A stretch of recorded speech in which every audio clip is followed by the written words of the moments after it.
Hey, Lee here. Welcome to the poll list for May 23rd, 2012, presented by longboxradio.com. It is a quieter week for myself, only $55 worth in comics, which is still pretty insane, but I did get this nice postcard from Jean-Paul and Kyle, of course, inviting me to their wedding on June 20th. So that's happening to Astonishing X-Men 51. We're going to have a gay wedding, so lots of publicity, people who never talk about comics or pay attention to them talking to them. Last time I remember this kind of thing happening was Miles Morales and having a half-black, half-Hispanic superhero take over Peter Parker's role. So there it is. It's nice to see the X-Men are actually taking some time out of their busy schedule, battling the Avengers and whatnot, to actually get together in a big crowd like this, and you know whatnot. So if they have any enemies that are currently active, that would be, just drop an H-bomb right there, and you've eliminated the threat. So there's that.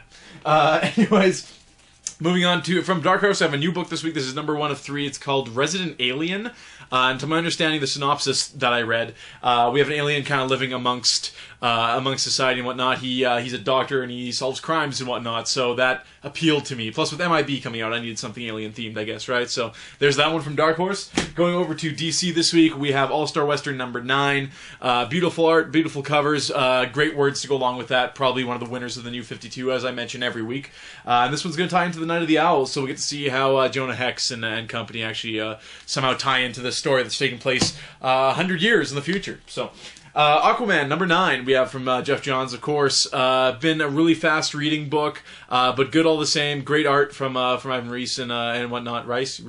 But there it is. So, Aquaman, good times. Definitely, like, for $2.99, you're done that book in like a minute. They're very quick reading. So, oh, God. Okay, so Batman Incorporated's back. Now, I don't mind Grant Morrison. Him on Batman has been a terrible thing for me. Is there anyone out there who really embraced Batman Incorporated and thought it was a good thing for that character to for Bruce Wayne to announce that, hey, I'm not Batman, but I fund him, and we're going to make a basically Avengers/Justice League type team of Batman.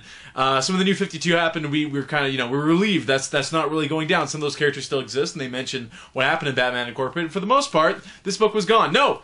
Nay, says I. It's here. So Batman Incorporated, number 1. I'm going to begrudgingly pick it up and just kind of see where it goes. I am a Batman fan, so I kind of want to see where Grant Morrison is taking Batman. I love him on Action Comics. He's keeping it simple. He's keeping the references and whatnot down. Maybe if this can be that, who knows? But I don't like the idea of the extended Bat family. I don't like the idea of Bruce Wayne kind of going out and headhunting and getting Batman in every country. I don't know. That was just, it's very silly to me. We've talked about it on past podcasts and whatnot, but there it is all the same.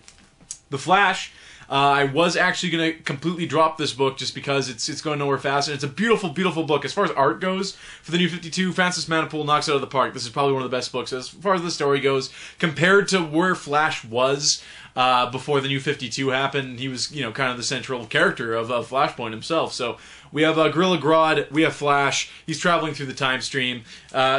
I don't know what else to say. I know it's going to be a pretty book. I know it's going to be nice to look at, but as far as the words go, I don't know. We need to get a full-time writer on that book as soon as possible. Justice League Dark, we have Jeff Lemire, of course. What is this? New members. Oh, man. It's been a book that's been kind of a roller coaster ride. I like all the characters involved. Like, I like John Constantine, especially, and he's more or less the central character, along with Deadman, which are two characters I really like. I like Zatanna as well, but she's yet to actually appear in this book, the Zatanna I knew anyways. But it has been actually a good read, decent one. Kind of like a Savage Hawkman for me, which I did drop, because now we had, a big Rob Liefeld cover there, and I'm, that's pretty much it for me. So, Justice League Dark, pretty cool book, nice alternative. Jeff Lemire, if you like him as well, of course, Animal Man, which I'll be picking up the trade of as soon as possible, because I've heard nothing but great things. Going over to Dynamite Books, we have Bionic Man, number 9, Kevin Smith and Phil Hester kind of left us on a cliffhanger last issue, so looking forward to this one. This has been a great book, actually. If you like Kevin Smith's kind of, his wit, let's call it, and whatnot, it really does come through here in Bionic Man. It's just a great story anyways. If you have even a passing interest in the character, or just like a super soldier kind of thing, it's actually a very, very good story, and all the characters are very fleshed out, which is the one thing Kevin Smith does very well, is he all of his characters are very, very separate and have their own ups and downs. So, Amazing Spider-Man, number 686. This is continuing the Ends of the Earth storyline by Dan Slott, of course. We have Spider-Man in the middle, surrounded by Doc Ock's arms, presumably. So, interested to see what happens there. That one, of course, has a bunch of tie-in books and stuff now, so you know, can't leave well enough alone. Fantastic Four 606, you may have heard me on the previous podcast, which was number 30, talking a lot about the Point 1 issue, which I really liked. Jonathan Hickman's going to be starting something completely new here, of course, starting a new big story arc, most likely, so now's the time to get on the book. Grab the previous issue, grab this one, and get reading Fantastic Four. It's amazing. I had no interest in the Fantastic Four. I started reading Jonathan Hickman on it, and I'm reading it to this day, so... Secret Avengers, number 26, of course, is going to have to probably do a lot with the Kree homeworld and whatnot, and what's going down there. Whatever. It's an Avengers vs. X-Men tie-in, so you kind of know what to expect.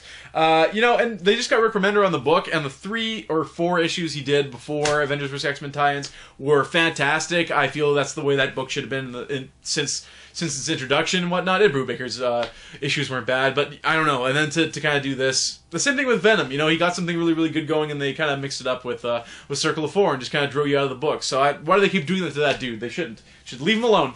Ultimate Comics X-Men number 12 has been a pretty cool book. This and Ultimates, of course, and Ultimate Spider-Man, of course, have been actually really, really cool books to pick up. And Nick Spencer's still on this one, so definitely check it out if you haven't already. It's definitely a book, though, you can't just really pick up anywhere. You kind of need to go back. But cool art, really, you know, good stuff. And finally this week, a book that I think came out 2 weeks ago in most places. I just got it this week, though, and that's Uncanny X-Force number 25. Yeah, so there it is. It was late coming here. So that's it. No image books or anything for me this week. That was a light week, so I'm going to do some light reading on this light weekend, and we'll get back to you on podcast number 31, which should be up sometime over the weekend. So check that out. We'll have a guest host with us as well. So right on. Subscribe to both YouTube and our podcast, and you'll hear more of me and Mike and Rob and everybody. So that's it for the poll list for the 23rd. Signing out.